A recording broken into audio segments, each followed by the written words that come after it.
30 ବର୍ଷର ଲେଡି महिला जी की जाइए आमर रेढ़ाखोल अंचल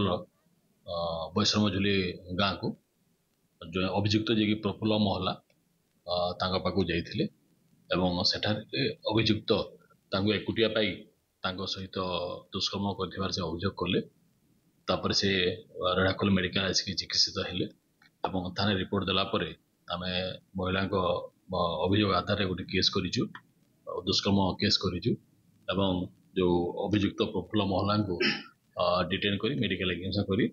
अरेस्ट कराई आज कोर्ट चालान करा 30 वर्षर लेडी महिला जी की जाइए आमर रेढ़ाखोल अंचल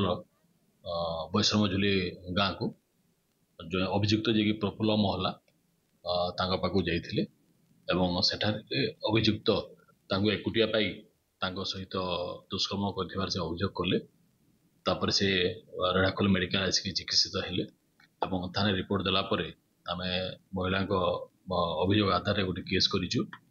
दुष्कर्म केस करिचु एवं जो अभियुक्त प्रफुल्ल महला को